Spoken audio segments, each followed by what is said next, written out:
Comeback game nga ito ni LA Tenorio at mga bigate ng mga nasa venue dahil mga malalapit na kaibigan niya ang nanonood at isa nga ito sa inaabangan nila na magbalik ang tinaguriang Iron Man ng PBA dahil after 8 months ay maglalaro nga ulit siya sa PBA kontra Terra Firma Jeep. Present nga din si Mark Aguiwa sa venue at ibang mga celebrity para suportahan ang kaibigan nilang si Tenorio. At JDDL, gigil talunin ng Hinebra kaso hindi makuwang manalo kontra Jeans. Yan ang topic natin sa video na ito mga ka-sports. Tara at pag-usapan natin yan. Maganda nga ang umpisa ni Christian Stan Hardinger sa game na ito mga ka-sports dahil halos siya nga lang ang umi-score para sa Hinebra. Na-dominate nga ni Sistan ng ilalim sa usual ng ginagawa. Hirap pa din siya pigilan kahit pa madalas sa right side lang siya dumadrive. Pumapasok pa din kasi ang mga shot attempts niya kahit ganun. At habang kay LA Tenorio, may assist na ginawa nga siya dito kay Tony Bishop.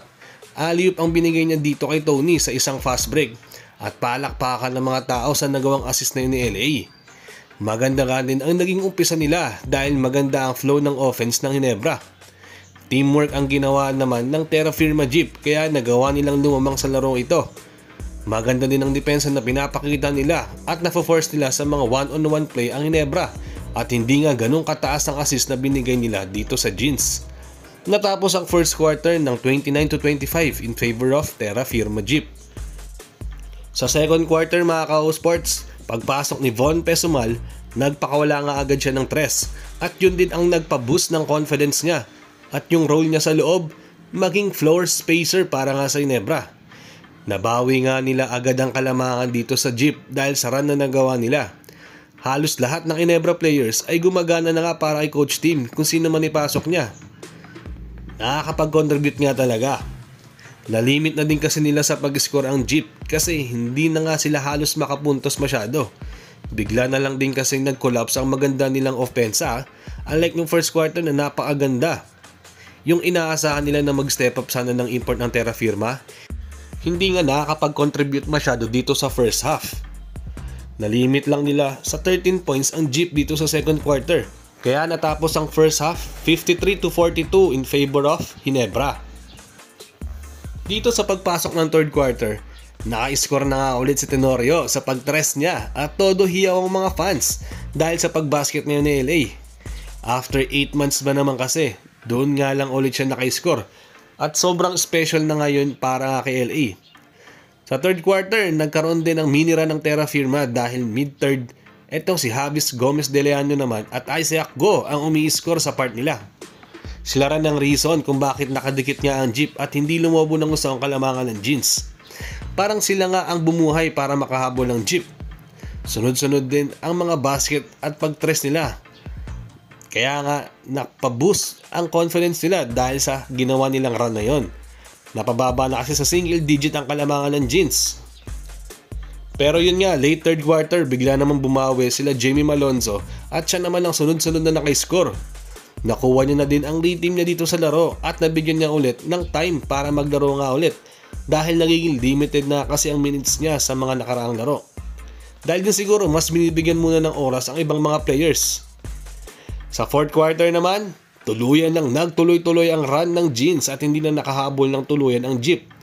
Halata nga sa posture ni JDDL na gusto niya pang manalo sana. Tila may bakas pa din kasi at gigil na gigil at sama pa din ng loob dahil nga sa pag-drop sa kanya dati sa Jeans tapos bigla lang siyang i-trade nito sa Terra Firma. At hanggang sa ayun, nanalo na nga ang Hinebra sa laban kontra Terra Firma sa score ng 110-99. Naging maganda nga ang comeback ni Tenorio dahil nakiscore siya ng 6 points sa 2 out of 5 field goals at 3 assists. Natman na din yan sa 39 years old na nagbalik from colon cancer. Magandang opportunity nga din ito para kay LA mga ka-sports para makatulong kasi inaasahan niyang hindi makakalaro ng 3 weeks itong si Scotty dahil need niyang ipahinga ang left injury niya na tinamasa niya kontra Ross. So timing din na may facilitator pa din ng Hinebra ngayon at main point guard sa lineup dahil nandiyan nga si LA para i-guide at gumawa nga ng play para sa teammates niya. Pero syempre, alalay pa rin talaga si Tenorio sa malamang at hindi niya pepersay ng laro niya. Baka din kasi mabigla at hindi nga makabuti ito kay LA. Kaya limited minutes pa din ang ibinibigay sa kanya ni Coach Tim. Laking tuwa nga din niya kasi todo suporta ang kanyang mga kaibigan at ilang celebrity dahil live nga siyang pinanood nito sa venue para panoorin ang pagbabalik niya. Kaya nga hiyawan ng mga fans nung naka-score siya ng 2-3 noong third quarter at laking pasalamat din niya dahil binigyan pa din siya ng parangal ng PBA during halftime. Halos maiyak nga si LA dahil sa warm welcome na binigay sa kanya at suporta ng mga tao habang lumalaban siya dati sa cancer at hanggang sa ngayon nakabalik na nga siya sa pagbabasketball.